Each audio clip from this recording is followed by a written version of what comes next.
Alors bonjour les amis, bienvenue dans cette nouvelle vidéo. Hier, j'étais en train de travailler sur l'une de mes nouvelles vidéos que je vais publier sur ma nouvelle chaîne YouTube. Et directement, je suis tombé sur un problème avec le logiciel de montage que j'utilise. Un problème qui m'agace vraiment. En fait, le logiciel CapCut, comme vous pouvez le constater, si vous faites dans le montage vidéo, qui était totalement gratuit, est devenu payant depuis un certain moment. Donc, du coup, je me suis posé vraiment la question, comment est-ce que je peux faire pour avoir encore CapCut gratuitement, parce que c'est souvent frustrant lorsque vous avez déjà des projets. Et du coup, en fouillant un peu sur internet, j'ai trouvé quelques solutions. Donc regardez juste la vidéo jusqu'à la fin et je vous explique tout. Avant ça, je vais prendre une tasse de café.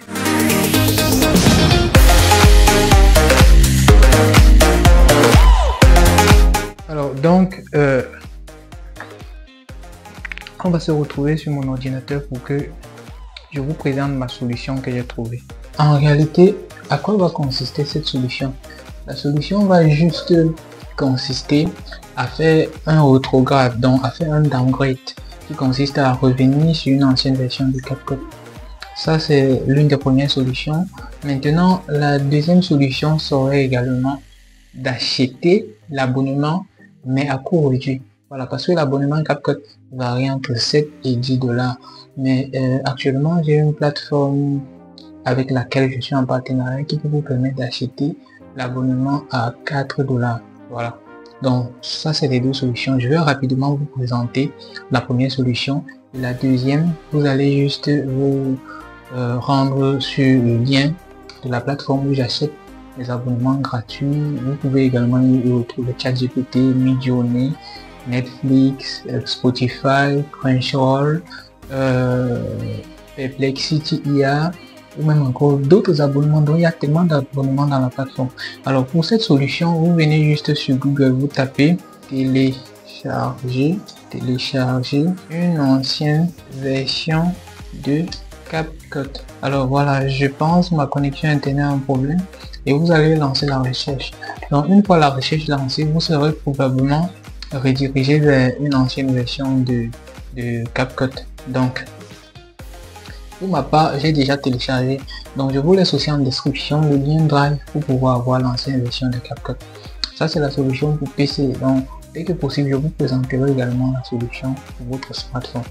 Alors vous voyez ici, j'ai mes projets sur CapCut.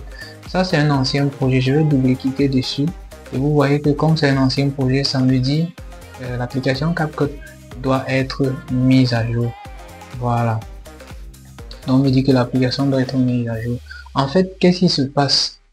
Lorsque vous allez rentrer sur l'ancienne version de CapCut, vous aurez quand même ce problème. Vous ne pourrez plus accéder aux projets qui ont été créés par la nouvelle version de CapCut, dans la version mise à jour. Voilà, tout à l'heure, comme je disais, vous pouvez venir ici, vous télécharger une ancienne version de CapCut, tout simplement. Ou bien rentrez juste sur la description de cette vidéo pour que ça vous soit très facile de télécharger ça. Donc une fois téléchargé, vous installez, et quand vous allez installer, comme je disais, il y aura des risques. Vos anciens projets ne seront plus accessibles, par exemple comme ici. Et également voilà tout ce que vous avez compris ici. Mais maintenant, les projets que moi personnellement j'ai créés avec la version rétrogradée de CapCut, je parviens à accéder normalement à ces projets-là. Un peu comme celui-ci que j'ai lancé. Voilà, vous voyez, je peux carrément exporter mon projet sans problème. Et on ne me demande pas de mettre des filigranes, de pouvoir acheter la nouvelle version et tout. Donc voilà l'une des solutions que vous pouvez utiliser. Maintenant, la deuxième solution, comme je vous disais, c'est d'acheter un abonnement CapCut Pro. Rien à dire. Et vous savez que CapCut Pro a plusieurs éléments. Donc je vous mets en description non seulement le lien pour télécharger l'ancienne version, ça peut être une solution temporaire, mais maintenant quand vous aurez aussi les moyens de télécharger la nouvelle version, donc acheter l'abonnement sur la nouvelle version, je vous laisse aussi le lien pour pouvoir acheter ça un peu plus moins cher. Alors j'espère que cette vidéo vous a aidé et je vous reviens à très bientôt pour une nouvelle vidéo.